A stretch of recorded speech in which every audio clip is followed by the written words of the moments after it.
Okay, so share ko sa inyo to guys, no. So ngayong araw guys, meron tayo ditong phone device guys, no. So itong phone device nito guys ay Vivo Y30 guys. Yan. So ipinadala sa atin ito guys para ipa-check sa atin guys yung motherboard guys ng phone device nito guys, no. So yung issue nito guys ay blackout rin ito guys, no. So tinry ko siya panda rin guys, meron siyang vibrate guys, no. So subukan natin. Yan. So kung maano nyo guys ay meron siyang vibrate guys. So meron siyang vibrate pero wala siyang display guys, no.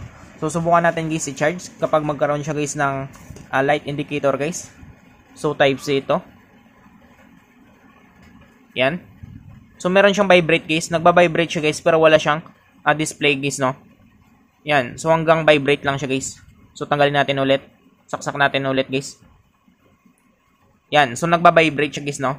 Nagba-vibrate lang siya pero wala siyang light indicator guys or wala siyang display guys sa LCD niya guys, no. Yan. So, ang gagawin natin dito guys para malaman natin kung goods nga guys yung motherboard guys ng phone device nito guys ay subukan natin guys, no.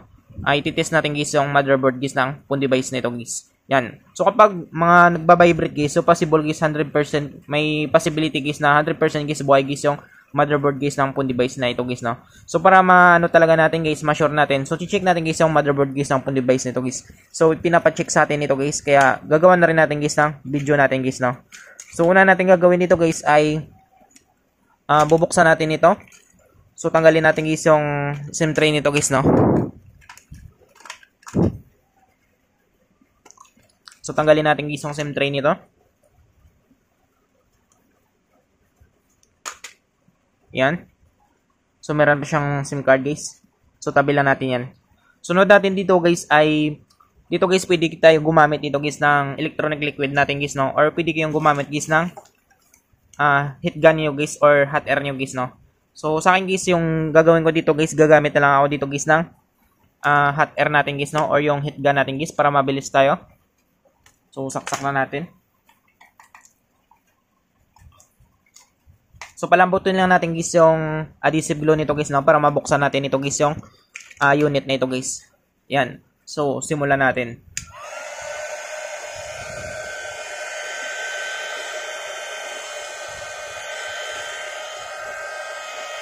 So, dito guys sa back cover niya guys, meron lang siyang possibility guys na matanggal guys yung pintura nito guys, no.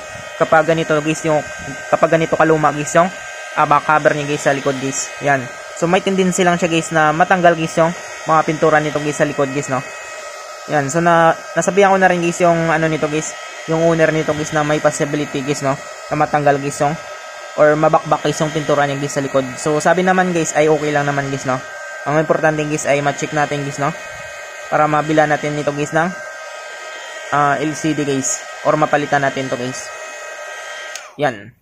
So ngayon guys, para mabuksan natin ito guys, pwede kayong gumamit guys ng pang opening tools nyo guys, no. So sa akin guys, ito lang guys yung gagamitin ko.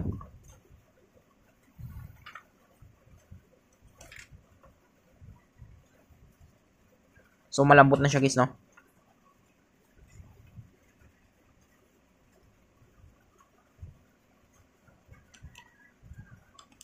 So, palagi nyo tignan guys, no. Minsan meron nyo dito ang fingerprint sensor guys. So, dito guys wala guys, no. So, pwede tayo makapag-tuloy dito guys. Yan. So, possible guys yung fingerprint sensor nito guys ay nasa harap guys, no. Yan.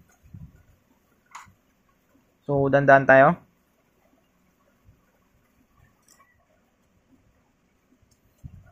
So, makita nyo guys, parang naputol guys yung fingerprint sensor nito guys, no.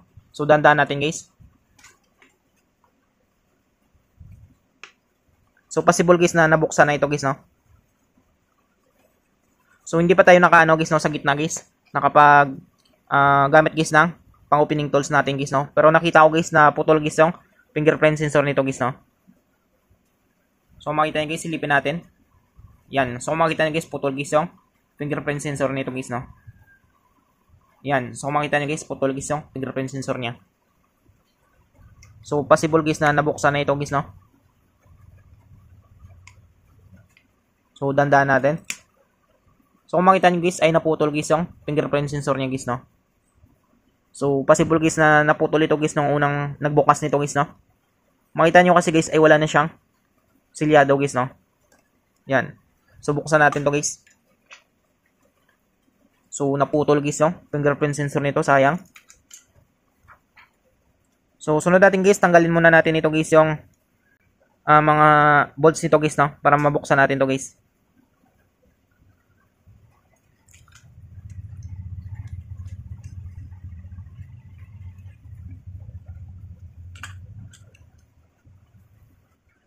So, nasa loob guys yung bolts niya guys. So, try natin mag-direct guys.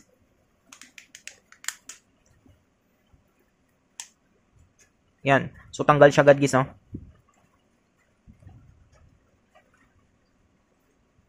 So, kailangan mo na siyang tanggalin guys yung frame nito guys, no? Bago natin mag-guys ma-access guys yung mga bolts niya sa loob guys.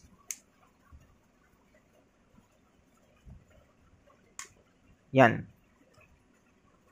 So, ito siya guys, no? So, tabi natin yan. So, tanggalin na natin guys yung mga bolts niya guys. So, kulang na guys ng mga bolts nito guys, no? So, madami siyang kulang guys. Yan. So, ang dami niyang kulang guys. Ito pa lang natanggal natin guys, ne? Ito yung isa pa lang yung natanggal natin dito. Pero madami na ditong kulang guys. Yan. Dito kulang rin. So, buksan natin guys.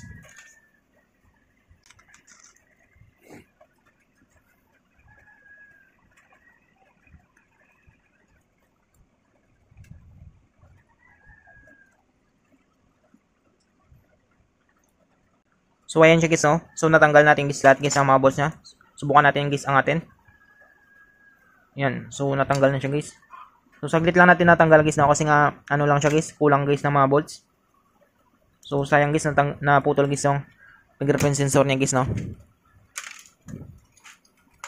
So, tanggalin natin dito guys. Una natin gagawin guys, tanggalin natin guys yung EPC connector guys ng battery niya.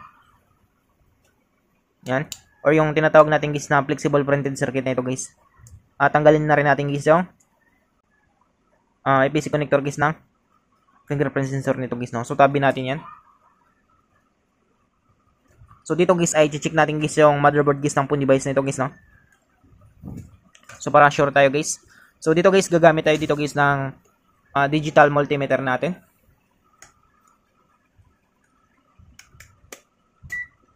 So, una nating ano dito guys ay gagamit tayo dito guys ng resistance tayo dito guys, no? So, check natin guys yung resistance nito guys.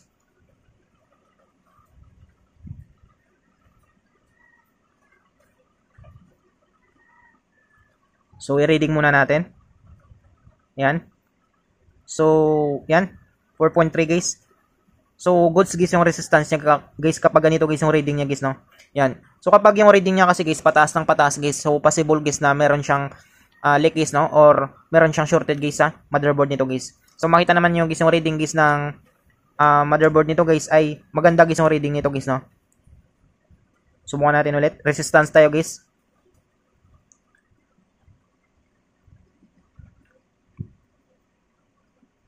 So, ayan siya guys, no? So, kapag ganito guys yung reading niya guys, ay goods guys yung motherboard guys, no? Yan. So, sunod tayo dito guys, diode mode tayo. Subukan natin diode mode. So, subukan natin guys, no? Kapag mag-beep siya guys. So, kapag mag-beep ito guys, meron siyang shorted guys sa motherboard niya guys. Yan. So, hindi siya nag-beep guys, no? So, ibig sabihin guys, ay good board guys yung phone device nito guys. So, try natin dito guys sa, ano? Try naman tayo dito guys sa diode mode natin. So, diode mode tayo guys. So, kapag ganito guys yung ano niya. Yan. So, kapag ganito guys yung reading, so possible guys na grounded guys yung motherboard guys ng phone device nito guys, no? So, subukan natin guys kapag ganyan guys yung reading niya guys.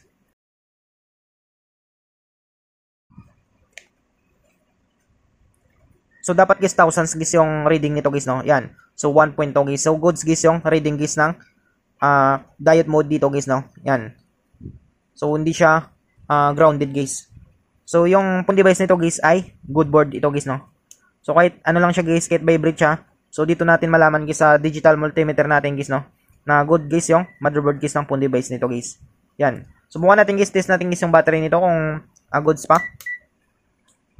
So, DC tayo, direct current voltage tayo. So, titest natin yan.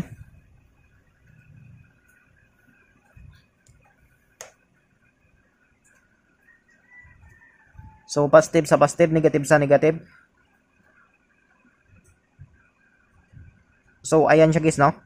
So, 3 point something guys. So, buhay guys yung battery nito guys, no? Yan. Wala lang siyang karga guys.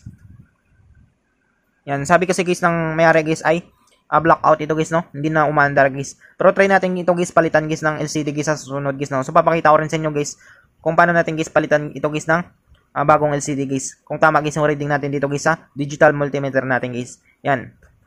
So ito yung ano niya ay yung button niya dito guys ay parang matigas na ito guys, no? Subukan natin. So na-repair na rin nata to. So ayan. So kung makita nyo guys yung flex niya guys ay kinalawang na ito guys, no? Wala na itong button. Yan.